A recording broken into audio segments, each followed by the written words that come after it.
Are you thinking of submitting your manga to a publisher? Maybe you've tried and just got crickets. Before you even try to email them, you need to first know what editors are really looking for. Remember, being a mangaka isn't just about having great art. And we know because we've worked with pro mangakas who've worked with editors and gotten published. You're getting advice straight from people who've been there. If you're serious about working with a manga publisher one day, then make sure to stick around until the very end. Because in this video, we're breaking down what to include in your manga portfolio, how to organize it, and a big rookie mistake that could make or break your manga submission. First of all, if you want to become a professional mangaka, you need a portfolio. This is what you show to publishers and editors. This is what's going to convince them to work with you. A manga portfolio is a curated collection of your best finished work. These works show off your storytelling, drawing skills, and your potential as a manga creator. Publishers and editors don't have time to guess what you're capable of. So your portfolio should show how well you tell a story visually, your technical skills like anatomy, paneling, composition, your consistency and work ethic, and whether your style matches the kind of manga they publish. Whether you're pitching to a publisher or just looking for feedback on your work, your manga portfolio is often your first impression. Make sure to make it count. If you don't have anything to show for your manga portfolio yet, and you've been struggling to create your own manga for years, then we invite you to apply to our online one-shot manga drawing program. We'll teach you how to create your first published manga and bring your stories to life. You'll learn directly from pro-Japanese mangakas and published manga artists through weekly live Zoom training sessions. We're going to create a custom training plan to make sure you're on the right path to publish your manga, join manga contests, and pitch to publishers. Plus, you'll be with an amazing community of fellow aspiring mangakas who are in this journey together with you. Ready to make your manga dreams a reality? You can book a free manga consultation call with us to see if we're a good fit to work together. The link is in the description. When making your portfolio, you need to decide on the kind of style and manga stories you want to tell. You want to match it with the right demographics, whether it's shonen, shoujo, seinen, josei, etc. And you need to show your portfolio to the right people. What kind of stories and art styles does this publisher publish? Don't send a cutesy slice of life story to a publisher known for shonen action series. Know who you're pitching to. Having a strong art style and clear subjects in your stories proves that you have focused and practiced skills. If you don't have a clear style or story ideas, you may need to create more manga first. And if you don't know which demographic you want to target, then stop watching this video. Go watch our other video about how to choose an audience for your manga. There, we talk about the kinds of manga demographics and their stories. This could help you figure out the kind of path you want to take as a mangaka. If you're still watching this video, then that means you know what kind of manga you want to make. So now, the question is, what do you put in your manga portfolio? You have to understand that there are a lot of different publishers out there, and they each have their own requirements for people looking to submit their manga. Our pro mangaka mentor, Art Crumbs, actually got their start by submitting their portfolio at a portfolio review with Viz Media. They started working with the former editor-in-chief of Shonen Jump, Hisashi Sasaki, and now they've published their one-shot Onami on Viz Media. Here's the best piece of advice they had to give. Portfolio reviewers tend to remember the start and end of a portfolio, so pay special attention to what you put there. After looking through guidelines from publishers like Viz Media, that's owned by Shueisha and Shogakukan, Saturday AM, and Kadokawa, we've narrowed down the essentials you'll absolutely need in your portfolio.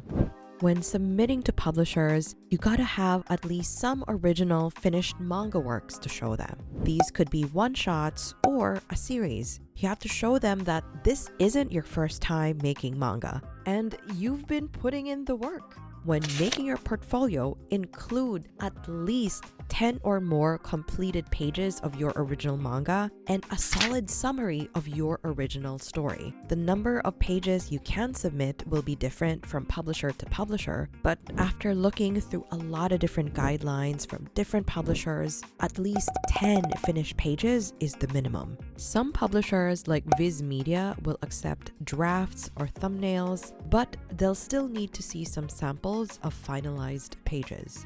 Publishers prefer seeing sequential pages of your manga because they want to check how well you tell the story. Sequential means you need to display a series of pages in the order that they happen. You can feature the first 10 pages of your manga, or you can even feature pages 1 to 5 and 10 to 15. It depends on what you think would wow them the most. You want to showcase your best scenes. Our pro-Japanese mangaka mentor, Nao Yazawa, says, Editors will check if the story is easy to follow and if readers can read it without stress. They'll also check if the characters are charming enough. They'll check your sample pages for even the smallest details, like your character expressions, or if the perspective is right, or if the paneling and composition is good. They'll judge how well your art looks at first glance. The point is to try and show off what you can do. Next, you need a strong summary. It should be short, clear, and to the point. Stick to one paragraph that covers the main idea of the story, the central conflict, and how it all wraps up. Don't get lost in the backstory. A lot of beginners tend to ramble about all the extra details they've excitedly developed. This is not the time to overwhelm editors with all the details. Just focus on what happens. And don't end with a cliffhanger like "to be continued." Remember, a story has a beginning, middle, and end. You have to show an editor that you can tell a complete story with an ending that gives off some kind of emotional closure. If you have a very long series in mind, then we suggest creating a shorter pilot chapter first that you can present to editors. You can check out this video on how to make a pilot chapter. We'll also put the link in the description. Here are 2 other things you want to include in your portfolio. First are character descriptions and designs. Your characters will be the main attraction for your manga, so include descriptions to let editors further understand your story. You also want to have finished original character art pieces. Here's a pro tip from Art Crumbs. Make sure you keep things organized. Group similar pieces together. For example, you can keep your character designs together and then your backgrounds and layouts together. That way, it's not in random order. The second thing you can include is a creator's bio. Publishers love to know more about you. They want to get to know you and your goals as a mangaka. So, prepare to market not just your manga, but yourself as well. Publishers want to see if you'd be able to work well together. And part of it is getting to know you as a person. A big mistake rookie mangakas make before a portfolio review is not doing their homework. Every publisher has its own expectations. You need to learn what they want. Find out what type of manga they publish, and if they have any official announcements about the kind of stories they're looking for. Check if they have any specific guidelines for portfolio reviews. Art Crumb says, Make sure to include everything they ask for. This could be a test on how well you follow directions. that advice is key. When you submit your portfolio, it's not just your art that's being evaluated. How you follow the submission instructions is also a reflection of you and how you'll be working as a professional. If an editor says, include ink pages, not just sketches, do that. Group your character sheets and backgrounds separately. Do that. Come to the review at this exact time. Definitely do that. These might seem like small details, but they're a big signal to editors that you pay attention to what's asked, you respect their time and process, and you could follow feedback and apply it correctly. It's basically a sneak peek at your work ethic. Editors seek more than just talent. They want dependable partners.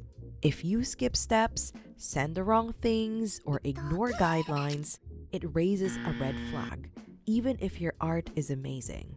On the flip side, if you nail the submission process, follow all the guidelines, and present your work cleanly and professionally, you immediately stand out in the best way.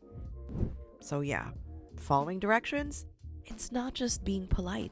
It's part of what makes you look like a pro. Overall, a great manga portfolio shows that you can draw, you can tell a story, and you're ready to work with an editor or publisher. Going to portfolio reviews is a great way to network with editors and potentially get your foot in the manga industry. Another option is joining manga contests. Publishers constantly hold manga contests because they're always on the lookout for fresh talent. And quite a few of our students have actually joined them. You can check out this interview with our student to know more about their experience.